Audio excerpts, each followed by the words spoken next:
Sinasabing paputok ang naging dahilan kaya sumabog ang isang cargo truck dyan sa lungsod ng Marikina na ikinasawi ng 2 katao at pagkasugat ng 5 pa.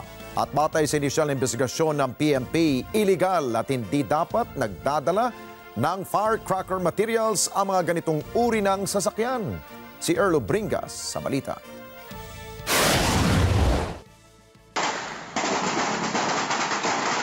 Mga nagsasabog ang firecracker materials sa sumalubong sa linggo ng mga residente ng Barangay Kalumpang, Marikina City mula sa isang nakaparadang cargo truck sa isang bus terminal sa lugar. Matapos ang pagsabog, ilang minuto lang ay nagkaroon na ng napakakapal na usok na umabot pang taas ng ilang metro. Dito nadamay din ang katabi nitong bus na nakaparada din sa lugar na mabuti na lamang walang nakasakay. Paghupa ng sunog, doon tumambad ang bangkay ng driver at pahinante ng truck na sunog at hindi na nga makilala.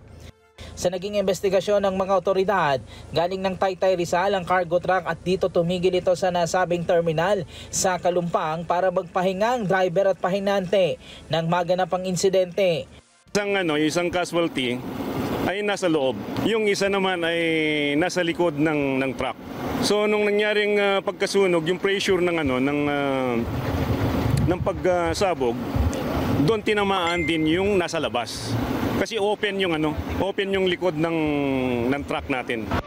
5 din ang naitalang nasugatan ng Bureau of Fire Protection. Ayon kay Police Brigadier General Wilson Asueta, District Director ng Eastern Police District, mga paputok o firecrackers ang naging mitya ng pagsabog ng truck.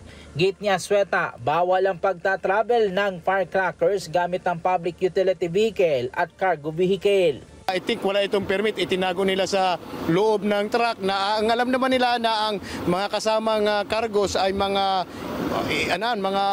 combustible materials. Ito ay mga tela at may mga cardboard, may makina pa sa loob.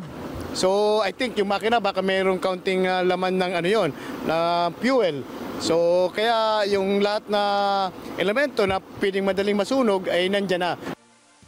Kanila na rin iniimbestigahan kung merong pananagutan ng kumpanyang may-ari ng truck. Isa na di sa inaalam kung saan nagmula mga nasabing paputok na laman ng truck na naging sanhi ng sunog. Ang Bureau of Fire Protection patuloy naman na iniimbestigahan ang naganap na pagsabog at inaalam na rin nila ang dahilan kung bakit nagkaroon ng pagsabog sa nasabing truck na naglalaman ng mga paputok. Sila binibigyan ng permit to transport firecrackers. Only those with authority to transport firecracker. Bisigan natin kung merong pananagutan ang ating truck owner nito. Erlo Bringas para sa Mata ng Agila, matatag, matapa, matapa. Maraming salamat sa inyo pong pagsubaybay sa Mata ng Agila Primetime. Para malaman ang matatag, matapang at matapat na mga balita, i-follow lamang at mag-subscribe sa @Net25 TV.